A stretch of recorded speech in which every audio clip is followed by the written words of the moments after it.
All right, during her softball interview with Oprah last night, Kamala, well, she gave us a whole lot of nothing when asked how she would lower the cost of living. Now, that's the question on every American's mind. And Kamala delivered one of her classic word salads. Take a look. We really would love to know what your plan is to help lower the cost of living. Yeah, first of all, thank you both for being here. And yours is a story I hear around the country as I travel. And in terms of both rightly having the right to have aspirations and dreams and ambitions for your family, and working hard and finding that the American dream is, for this generation and so many recently, far more elusive than it's been. And we need to deal with that. Does that answer the question? Because the average American is paying somewhere around $28,000 grand more per family since she became vice president. A new AP poll found voters are nearly split on whether Trump or Harris would do a better job on the economy. Are they aware of the $93 trillion Green New Deal that would destroy capitalism? Are they aware she has proposed the largest tax increase in the history of the world? Anyway, Trump does have a slight edge on that, as more and more experts are coming out against Kamala Harris and her economic policies. Shark Tank investor Kevin O'Leary revealed that he spoke with Harris advisors to better understand her policies, and here's what he had to say after that conversation. Take a listen.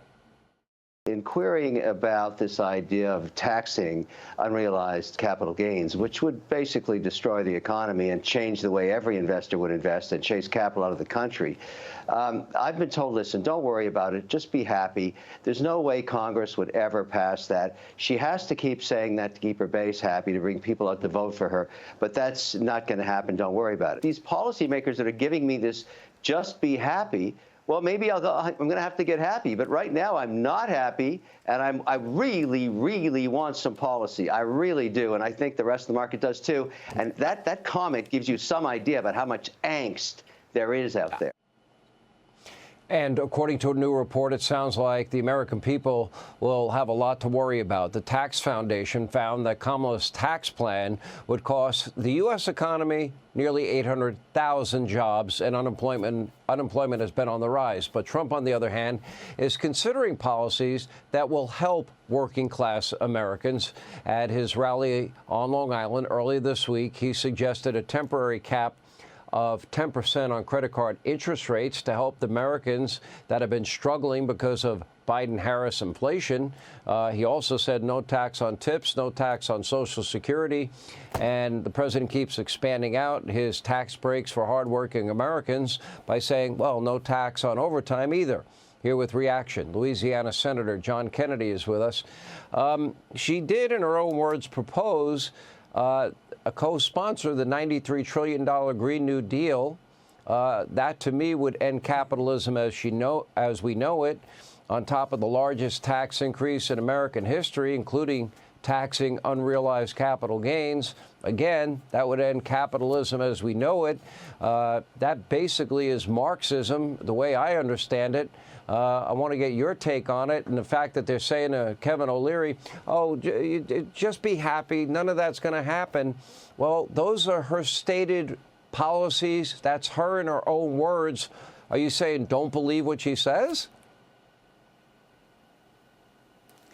Well, Sean, I've read the vice president's plan, such as it is.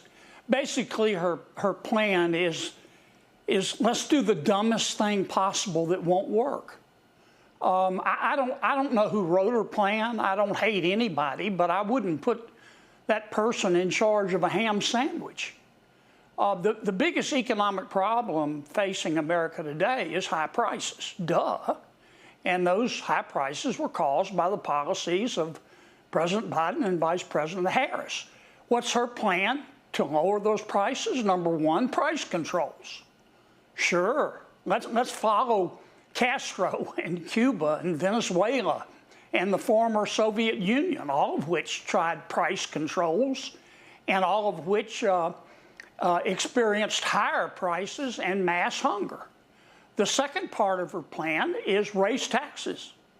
Ms. Harris wants to raise the top personal income tax rate. She wants to raise capital gains taxes. She wants to raise inheritance taxes. She wants to raise corporate income taxes.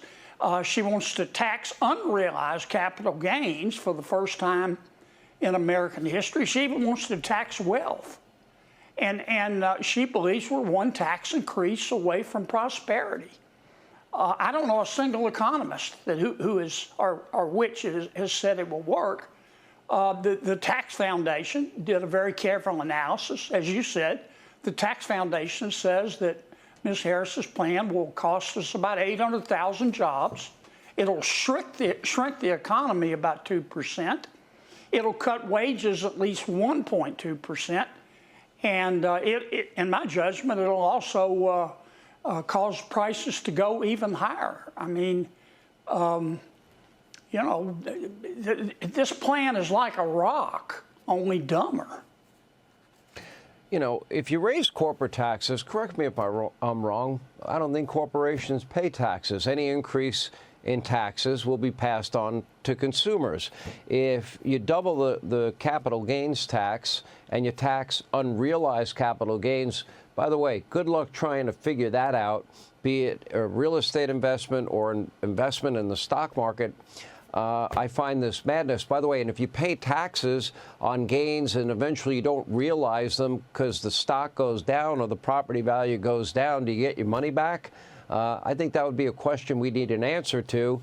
And then you add the Green New Deal to it. I don't see how this economy could hold up. Every time socialism, Marxism, whatever you want to call it, whatever manifestation it has taken on, has ever been tried, it always ends the same way.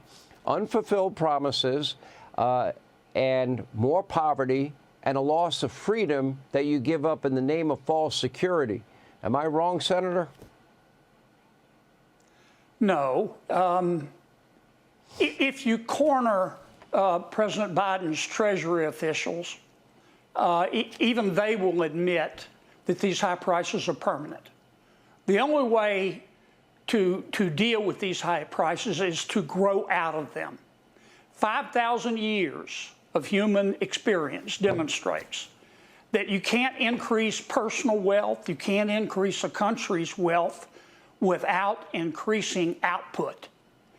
Ms. Harris's plan is to reduce output. She wants to tax people, she wants to tax businesses so they have less money to spend and invest. When you tax something, you get less of it. Duh. Yeah. Well, Senator, maybe you'll have to give her a tutorial in Economics 101 because I think it's definitely needed. Senator Kennedy, as always, thank you. Hey, Sean Hannity here. Hey, click here to subscribe to Fox News YouTube page and catch our hottest interviews and most compelling analysis. You will not get it anywhere else.